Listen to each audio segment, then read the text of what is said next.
अस्सलाम वालेकुम everyone, welcome back to my channel. तो जी हाँ, मैं लेके आई हूँ मोस्ट ट्रेंडिंग आयजा खान की इंस्पायर्ड ड्रेस, जो कि प्यारी सी वाइट कलर है। और वाइट कलर किसका फेवरेट नहीं होता है। तो अगर किसी का फेवरेट नहीं है तो वो कमेंट करके मुझे ज़रूर बताइए। तो मैंने इसको बहुत ही बजट में रिक्रिएट किया है, और जिसके लिए मार्केट सर्च की है मैंने इटावा की। इटावा के अंदर अभी मैं फ़िलहाल इटावा के अंदर हूँ, जहाँ पे मैंने सोचा कि हम लोग इसको साटन के फैब्रिक में ही बनाएंगे। जहाँ पे मैंने सबसे पहले मैं वाइट कलर का ढूंढ रही थी। ये एक्चुअली फ़ोटो में आपको हल्का सा ऑफ वाइट दिख रहा होगा, बट ये प्योर वाइट कलर का आउटफिट है, जो कि आयजा खान ने इसी ईद पर पहना है, जो कि ईद होती है दूसरी वाली बकरा ईद पे। फिर मैंने ये वाली जो ड्रेस है फाइनल करने के बाद इसका जो हमने शॉर्ट कुर्ती बनानी है और हमने बनाना है प्लाज़ो। तो प्लाज़ो के लिए मुझे 3 मीटर फैब्रिक लगेगा और कुर्ती के लिए 2 मीटर, और दुपट्टा हमें चाहिए 2.5 मीटर का। तो मैंने यहाँ पे जर्मन साटन फैब्रिक परचेज़ किया है, ये वाला। इसमें काफ़ी सारे कलर्स अवेलेबल थे, बहुत ही प्यारे प्यारे कलर्स अवेलेबल थे। मुझे वाइट में लेना था तो मैंने इसको वाइट में ले लिया है, और मैंने यहाँ पे 5 मीटर फैब्रिक को भैया से कट करवा लिया है। अच्छा, यहाँ पे हम लोग इसे बजट में ही रिक्रिएट कर रहे हैं। इसमें हम लोग लाइनिंग वगैरह भी कुछ नहीं लगाएंगे, क्योंकि इस वाले फैब्रिक साटन में लाइनिंग की ज़रूरत नहीं होती है।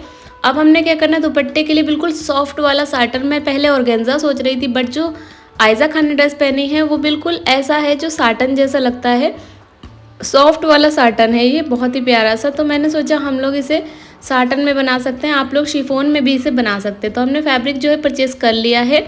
अब हम लोग इसकी कटिंग वगैरह सीखेंगे। तो मैं इसे बहुत ही बजट के अंदर बना रही हूँ, काफ़ी ज़्यादा बजट में बना रही हूँ। ये वैसे तो काफ़ी ज़्यादा कॉस्टली है। तो आप देख सकते हो 5 मीटर फैब्रिक जो है हमारा अलग है, और 2.5 मीटर फैब्रिक मेरा जो है बिल्कुल अलग है, जो कि मैंने दुपट्टे के लिए चूज़ किया है। दुपट्टे में ज़्यादा कोई मेहनत नहीं है, इसकी कटिंग भी मैं आपको बताऊंगी मैंने दुपट्टे की चौड़ाई कितनी रखी है। और दुपट्टे में भी एम्ब्रॉयडरी है और कुर्ती में भी एम्ब्रॉयडरी है। इस ड्रेस में जो सबसे मोस्ट इम्पॉर्टेंट है वो है इसकी स्लीव्स, और यहाँ पे हमारा जो है इसका ट्राउज़र। इसका जो ट्राउज़र है वो बिल्कुल अलग तरीके का बना हुआ है। आप देख सकते हो फोटो में कि आयजा खान का जो ट्राउज़र है बिल्कुल नीचे से ऐसा लग रहा है ये प्लाजो भी नहीं है, और ये फर्शी शलवार तो बिल्कुल भी नहीं है। तो हमने देखिए किस तरीके से कट करेंगे इसको, मैं सब आपको डिटेल में सिखाऊंगी। सबसे पहले हम कुर्ती की कटिंग सीखते हैं। कुर्ती की कटिंग के लिए मैंने यहाँ पे 14 इंच की चौड़ाई ले ली है, ठीक है। और इसकी लंबाई जो है मैं रख लूँगी 34 इंच की, क्योंकि हमने जो है कुर्ती जो बिल्कुल शॉर्ट कट करनी है। आयजा खान ने भी बिल्कुल शॉर्ट कुर्ती कट की है, आयजा खान ने भी बिल्कुल शॉर्ट कुर्ती पहनी हुई है, ठीक है। तो यहाँ पे 34 इंच पे एक मार्किंग होगी और एक मार्किंग होगी 36 इंच पर, क्योंकि 2 इंच जो है हम लोग फोल्डिंग में रखेंगे, नीचे से फोल्ड करेंगे, जो कि तुरपाई होगी। इस ड्रेस में हम लोग करने वाले हैं तुरपाई, क्योंकि आयजा खान के ड्रेस में भी तुरपाई हुई है, ठीक है। अभी फ़िलहाल हम लोग जो है एक्स्ट्रा फैब्रिक जो साइड के होते हैं वो हम लोग कट करके हटा लेंगे। तो एक्स्ट्रा साइड वाला फैब्रिक हमने हटा लेना। आप लोग देखिए, मैं आपको बिल्कुल अच्छे से इस बार समझा रही हूँ किस तरीके से हमने जो कुर्ती की कटिंग के लिए पहले फैब्रिक को कट करना होता है। फ्रंट और बैक दोनों का जो कुर्ती का फैब्रिक होता है वो अलग अलग तरीके से डबल फोल्ड करके हमने इसे कट करना होता है। उसके बाद हमने इसका मेज़रमेंट करना होता है, ठीक है। तो बस ऊपर से इस तरीके से हमने फैब्रिक को रखना है, और इसकी हमने 36 इंच पे कटिंग कर देनी है। और जो सेकंड जो नीचे वाला बैक साइड का फैब्रिक होगा उसको भी हमने इसी से बराबर मिलाकर रख लेना है, और सेम इसी के नाप से हमने इसकी भी कटिंग कर देनी है। तो बस हमारा इतना ही है इसमें। फ़िलहाल इसमें कोई भी मेज़रमेंट अभी नहीं है। इसकी चौड़ाई और लंबाई आप समझ गए होंगे। अच्छा, आपको अगर लॉन्ग बनाना है, वैसे भी ये जो ट्राउज़र है इसमें जो प्लीटेड वाला ट्राउज़र बना हुआ है, बहुत ही यूनिक सा ट्राउज़र है। मैं इसकी वीडियो आपको ट्यूटोरियल बताऊंगी, आपको देख के इतना ईजी लगेगा, और जब ये बनेगा इतना अमेजिंग है ना, क्या बता सकती हूँ मैं आपको। बट ये मैंने बनाने टाइम जब मैंने इसको सोचा कि मैं इसे रिक्रिएट करूँगी, तो इसका ट्राउज़र मुझे समझने में काफ़ी ज़्यादा टाइम लगा फ़ोटो देखकर कि आखिर ये ट्राउज़र है किस टाइप का। मैंने काफ़ी ज़्यादा सर्च किया, बहुत रिसर्च के बाद मुझे समझ में आया कि फाइनली ये वाला ट्राउज़र इस तरीके का है। इसकी भी मैं ट्यूटोरियल आपको दूंगी। तो फिलहाल हम लोग कुर्ती की मार्किंग करते हैं। कुर्ती की मार्किंग के लिए नेक जो है 3.5 इंच रखूँगी। अभी मार्क नहीं कर रही हूँ, 3.5 इंच पे इसलिए रखूँगी क्योंकि कंधी डाउन करने के लिए हमें मेज़रमेंट चाहिए होता है। 7 इंच का शोल्डर मार्क करना है, ठीक है।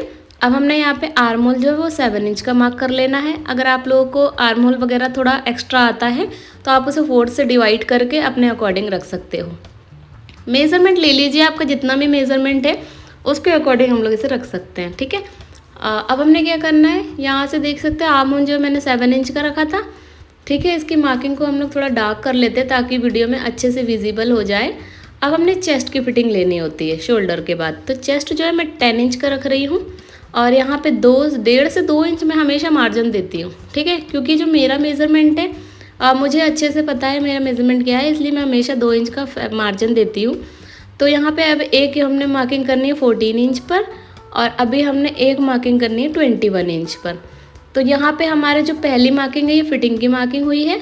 तो फिटिंग की जो हमारा जो फिटिंग का जो साइज़ है वो हम लोग मेज़रमेंट जो है हमारा 9 इंच का है। उसके साथ हमने 1.5 इंच की इसमें यहाँ पर एक्स्ट्रा हमने दिया है सिलाई के लिए। 10.5 इंच की हमारे हिप की मार्किंग है। कमर की मार्किंग जो होती है 10.5 इंच है, 1.5 इंच हमने एक्स्ट्रा दिया। और अब इन सभी निशानों को हम लोग आपस में मिला लेंगे क्योंकि ये सिलाई करने में और कटिंग करने में काफ़ी ज़्यादा ईजी रहेगा। ठीक है, अब 1 इंच पे एक मार्क और 1/2 इंच पे एक मार्क करना है। 1/2 इंच का जो मार्किंग है वो आएगा हल्का सा गोलाई देते हुए फ्रंट पे और 1 इंच का जो मार्किंग है वो हल्का सा गोलाई देते हुए बैक साइड के लिए। ठीक है, कंधी हमने आधे इंच डाउन की है, आप चाहो तो 1 इंच भी डाउन कर सकते हो। देखिए कुर्ती की मार्किंग मैंने इतनी ईजिली इतने अच्छे से समझाई है, आप लोगों को कोई भी कन्फ्यूज़न नहीं होने वाला। अगर फिर भी कोई कन्फ्यूज़न है तो आप लोग मुझसे इंस्टाग्राम पे भी पूछ सकते हो, यूट्यूब के कमेंट बॉक्स में भी पूछ सकते हो।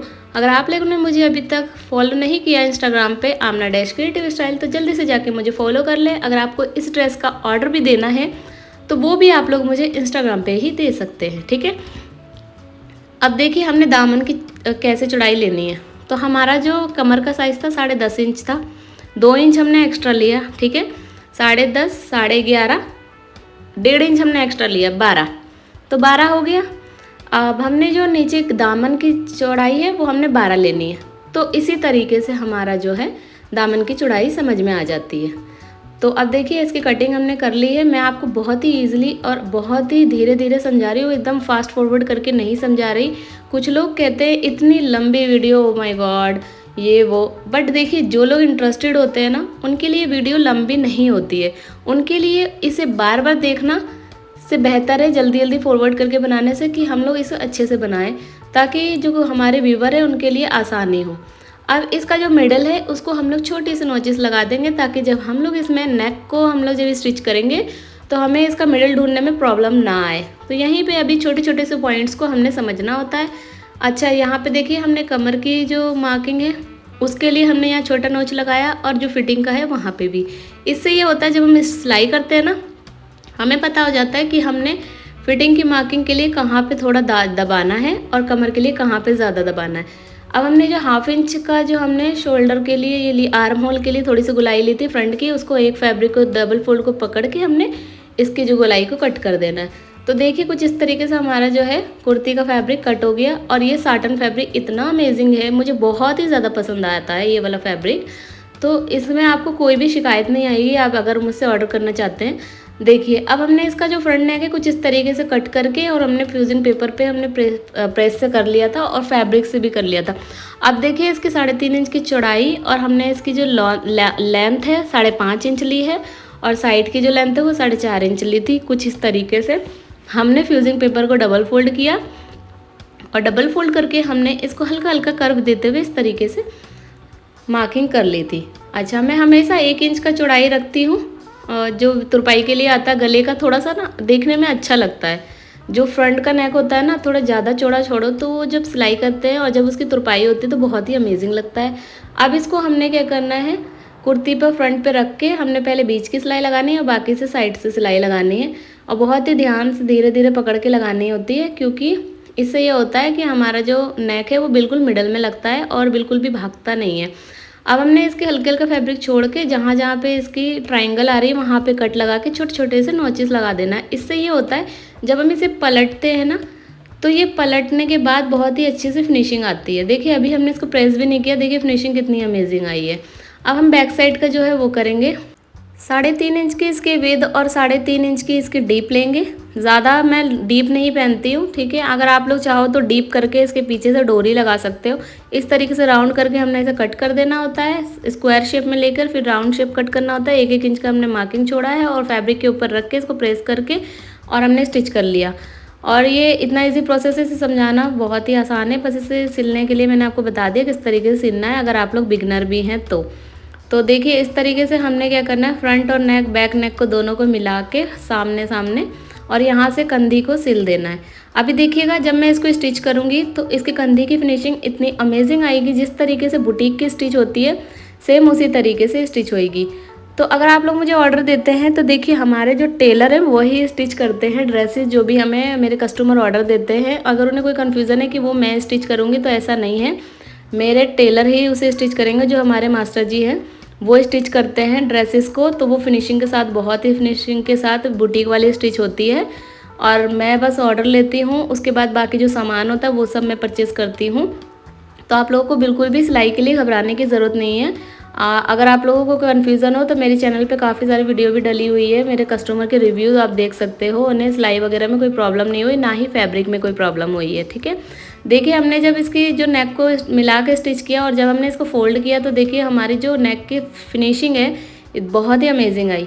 अब आप लोग इसको गौर से समझिएगा, कहीं नहीं जाइएगा, बहुत ही गौर से देखिए ताकि आपको कोई कन्फ्यूज़न ना हो। 4 इंच की इसकी चौड़ाई ली है, ठीक है, 7 इंच की इसकी लंबाई ली है मैंने।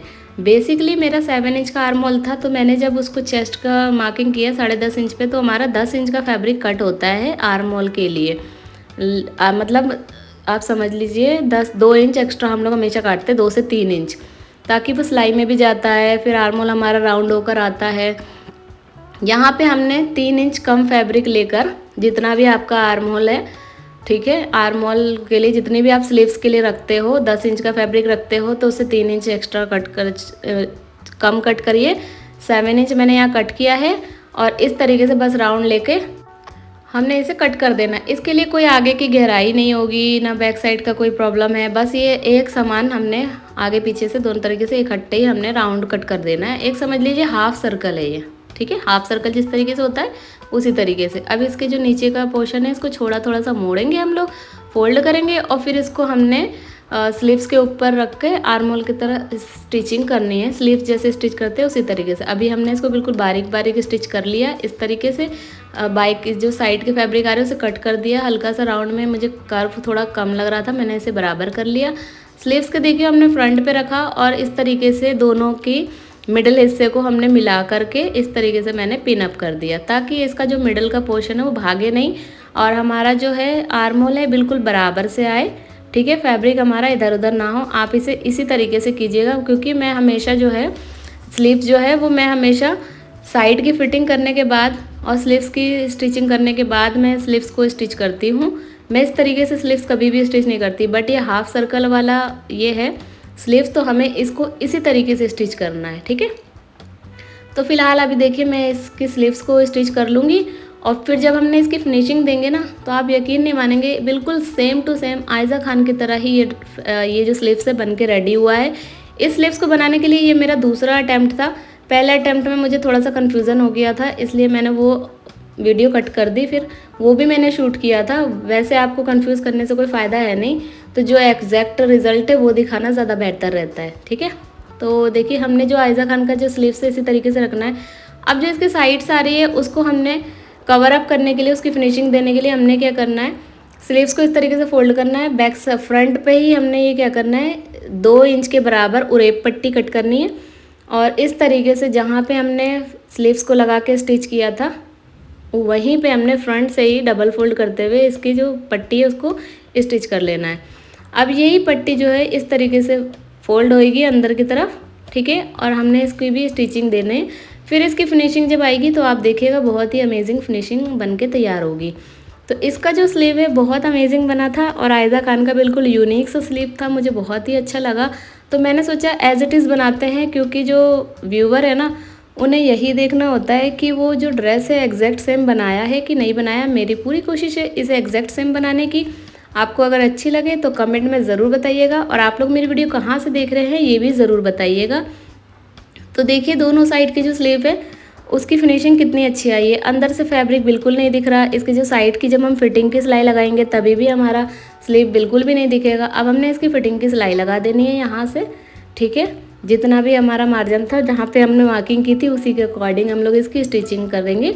और दोनों साइड से स्टिचिंग करने के बाद ही कुछ इस तरीके से बन के तैयार हुआ है। मैंने प्रेस कर लिया है, इसको तुरपाई भी कर ली है नीचे चाक और दामन दोनों की। तो आप देख सकते हो एज इट इज़ वैसे ही बना है ड्रेस। अभी ये बिल्कुल प्लेन है। तो अब हमने करनी है इस पर एम्ब्रॉयडरी। तो एम्ब्रॉयडरी के लिए जो मटेरियल है वो मैं आपको बता देती हूँ। तो एम्ब्रॉयडरी मटेरियल से पहले हमने इसकी मार्किंग करनी है। 4-4 इंच के बराबर हमने इसकी मार्किंग कर लेनी है और बीच बीच में भी हमने इसमें एक एक से स्टोन्स लगाने हैं। और फिर इसके जो स्लीव्स है उसमें झालर सी बनेगी, लटकन, ठीक है, कटदाने और पर्ल की, क्रिस्टल बीड्स की। दामन में भी इसमें हमारे लटकन बनेंगे, जिसमें बहुत ज़्यादा टाइम मुझे लगा था। तो मैंने ये वाला फैब्रिक ग्लू और B7000 ग्लू, आपके पास जो भी है, बेहतर ज़्यादा होता है इस तरीके के स्टोन चिपकाने के लिए फैब्रिक वाला ग्लू। तो मैं फैब्रिक ग्लू से ही लगाने वाली हूँ। जहाँ पे मार्किंग की है मिडल में लगाना है और चारों तरफ से 6 स्टोन्स मैंने लगाने हैं। ये जो स्टोन है बिल्कुल स्मॉल साइज़ के नहीं, स्मॉल से थोड़े से मीडियम साइज़ हैं, ताकि ये दिखे आसानी से। और इसको अच्छे से चिपकाना है हमने। तो हमने बस इसी जहाँ जहाँ मार्किंग करी है वहाँ पे हमने इसको स्टिच कर लेना है। सॉरी, इसको हमने ग्लू पेस्ट कर देना है। अगर आप चाहो तो आपके पास अगर सुराख वाले स्टोन है तो आप लोग वो भी इसी तरीके के प्रोसेस से स्टिच कर सकते हो। बट मैं बताऊँ आपको, ये बनने के बाद इतना अमेजिंग लग रहा था, मुझे यकीन ही नहीं हो रहा था कि बिल्कुल same to same Ayeza Khan की तरह बन चुका है। और आप लोग कहाँ से मेरी वीडियो देख रहे हैं ये कमेंट ज़रूर कीजिएगा, क्योंकि मुझे बहुत खुशी होती है कि बहुत लोग बताते हैं बांग्लादेश से देख रहे हैं, पाकिस्तान से देख रहे हैं, या फिर काफ़ी दूर दूर जगह से देखते हैं। तो मुझे अच्छा लगता है, खुशी मिलती है जान के कि काफ़ी दूर से भी लोग मेरी वीडियो पसंद कर रहे हैं देखना। तो ये खुशी बहुत ही अमेजिंग होती है। इस ड्रेस में सबसे इम्पॉर्टेंट जो था वो स्लीव थी, जो मैंने बहुत ही अच्छे प्रोसेस से आपको बताया है। बाकी अब हम लोग इसकी एम्ब्रॉयडरी के लिए सारा मटेरियल लगा लेंगे। तो हमने बीच बीच में भी स्टोन्स कहीं कहीं पे लगाने हैं, जैसे आयज़ा खान की ड्रेस पे लगी थी। अब हमने इसके दामन पे जो है लटकन लगाने हैं। यहाँ पे मैंने लिया क्रिस्टल बीड्स मीडियम साइज़ के, कट बीड्स लिए हैं सिल्वर कलर के, ठीक है। अब हमने क्या करना है, वाइट कलर का थ्रेड लेना है और हमने वाइट वाले शुगर बीड्स लेने हैं। इसकी जगह आप ट्रांसपेरेंट बीड्स भी ले सकते हैं, बट ये वाइट वाले शुगर बीड्स बहुत अमेजिंग लगने थे। लगने के बाद मेरे पास ये ऑलरेडी सारा मटेरियल था, तो मुझे परचेज़ करने की कोई ज़रूरत नहीं पड़ी। वैसे भी मेरा काम चलता रहता है, तो मुझे ये सब सामान रखना पड़ता है। आप लोगों के पास नहीं है तो आप लोग परचेज़ कर सकते हैं। अब हमने देखिए इस तरीके से मैंने पहले लगा लिया है, फिर भी मैं आपको बता रही हूँ किस तरीके से लगाना है। हमने नीडल को यहाँ से हमने फैब्रिक से पास किया दामन से। अब हमने कुछ कट बीट्स को इस तरीके से, यहाँ से इस तरीके से, जब हम जल्दी जल्दी लेते हैं ना तो कट बीट्स हमारी जो नीडल में है बहुत सारी इकट्ठे भर जाती है। एक एक करके हमें इसमें फिल करने की ज़रूरत नहीं होती है, ठीक है। तो देखिए कहीं पे हमने ज़्यादा, सेकेंड राउंड में हमने कम लगानी है, तो डिपेंड करता है कितना लगाना। एक हमने शुगर बीट्स लगाया है, ठीक है। अब जो क्या करना, अब प्रोसेस जो ये है, शुगर बीट्स को छोड़ देना है, ठीक है। इस तरीके से नीचे से लाना है हमने कट बीट्स को, और फिर हमने शुगर बीट्स छोड़ते हुए हमने जो कट बीट्स है उसी के सुराख से हमने नीडल को पास करते हुए ऊपर की तरफ हमने ऐसे धीरे से निकाल लेना है, ठीक है। हल्का सा, मतलब फैब्रिक से नहीं निकालना, बस कट बीट से निकालना हमने। और फिर हमने जो दामन की स्टिचिंग देखी आपने, हमने तुरपाई करी है, बहुत लूज़ छोड़ना है इसको हल्का सा। और फिर देखिए हमने इसी के अंदर से जो फैब्रिक है बिल्कुल थोड़ा सा गैप देते हुए हमने यहाँ से फैब्रिक के अंदर से ही यहाँ से निडल पास कर लिया, जिससे बैक साइड पे हमारा जो है बिल्कुल भी जो थ्रेड है बिल्कुल भी नहीं दिखेगा। तो इसी तरीके से कहीं पे हमने ज़्यादा लेना है, कहीं पे कम कट बीट्स लेने हैं, फिर एक शुगर बीट्स लेना है। और फिर शुगर बीट्स छोड़ने के बाद हमने जो कट बीट्स है उसी के सुराख में से हमने फिर से निडल को पास करते हुए सेम प्रोसेस से हमने निडल को ऊपर की तरफ निकालना है। और फिर फैब्रिक के अंदर से ही हमने निडल को निकालना है, जिससे जो थ्रेड है वो बिल्कुल भी बैक साइड पे नहीं दिखेगा। अगर किसी को ज़्यादा बड़ी वीडियो लग रही हो, कन्फ्यूज़न हो रहा हो, तो आप लोग के लिए मैं बात एक बोलना चाहती हूँ। आप लोगों को देखिए सिर्फ देखना होता है वीडियो, हम लोग इसे बनाते हैं, बहुत मेहनत करते हैं, उसके बाद वीडियो बनाना, फिर हमने यहाँ पे हम काम भी कर रहे हैं, वीडियो भी बना रहे हैं, हमें ये भी देखना होता है कि वीडियो सही बन रही है कि नहीं, हमारा जो काम है वो भी बिल्कुल सही बनना चाहिए। तो बहुत सारी चीज़ें ध्यान देनी पड़ती है हमें। तो उम्मीद करती हूँ आप लोग मुझे सपोर्ट करेंगे, वीडियो को पसंद करेंगे, और इस वीडियो को प्लीज़ यार प्लीज़ बहुत सारा व्यूज़ दिलवा दो, ताकि मेरा ये वीडियो वायरल हो जाए। यार इसको वायरल कर दो, मुझे यूट्यूब पे जल्दी सिल्वर बटन दिलवा दो प्लीज़। तो अब हमने क्या करना है, 5 से 6 कट बीट्स की लाइन लगाने के बाद एक क्रिस्टल, पहले हमने लेना 3 कट बीट्स, फिर क्रिस्टल बीट्स, फिर 3 कट बीट्स, फिर क्रिस्टल बीट्स, फिर हमने 3 कट बीड्स, फिर क्रिस्टल बीड, ऐसे 3-3 कट बीड, 3-3 क्रिस्टल बीड्स की एक लाइन लगानी है। जब क्रिस्टल बीड्स लास्ट में लगाएंगे उसके नीचे हमने शुगर बीड्स लगाना है। अब शुगर बीड्स को छोड़ते हुए हमने क्या करना है, क्रिस्टल बीड्स और कट बीड्स के बीच में से ही निडल को हमने सुराख से निकालना है और सेम प्रोसेस से हमने बस यही कंप्लीट कर देना है। देखिए यही वाला प्रोसेस जो है हमारा जो है स्लीव्स पे भी होगा, तो मैं आपको दामन पे अच्छे से समझा रही हूँ। और अगर आप लोगों को फिर भी कन्फ्यूज़न हो रहा है तो एक बार आप लोग वीडियो को थोड़ा स्लो करके देख सकते हो और आपको बहुत ही अच्छे से ये समझ में आएगा। कहीं कहीं पे आप इसे पक्का भी कर सकते हो ताकि जो हमने लूज़ छोड़ा है कट बीट्स तो वो बहुत ज़्यादा टाइट ना हो जाए। तो एक जगह एक आध जगह आप पक्का कर लोगे तो बिल्कुल लूज़ लूज़ सा रहेगा। देखिए कितना लूज़ है ना, बहुत ही अमेजिंग लग रहा है लटकन बनने के बाद। और ये वाइट शुगर बीट्स का देखिए आप लोग कितना अमेजिंग टेक्स्चर आ रहा है नीचे से, क्योंकि ये फैब्रिक भी वाइट है, जो कुर्ती है वाइट है बिल्कुल, इसलिए। तो देखिए दामन पे कुछ इस तरीके से हमने लगा लिया है। हमारा जो एक्चुअल जो एम्ब्रॉयडरी इस तरीके से हुआ है, स्लीव्स पे भी अभी ये लगेगा, ठीक है, दोनों तरफ स्लीव्स पे लगेगा, फ्रंट बैक पे। तो अगर आप लोगों को ये वाली ड्रेस बहुत अच्छी लगी है, इसका पार्ट 2 देखना बिल्कुल ना भूलें। उसमें हम लोग दुपट्टे की एम्ब्रॉयडरी और हम लोग इसके ट्राउज़र का स्टिचिंग कटिंग सब बताएंगे। तो उम्मीद करती हूँ वीडियो पसंद आई। मिलते हैं नेक्स्ट वीडियो में। बाय बाय, टेक केयर, अल्लाह हाफिज़।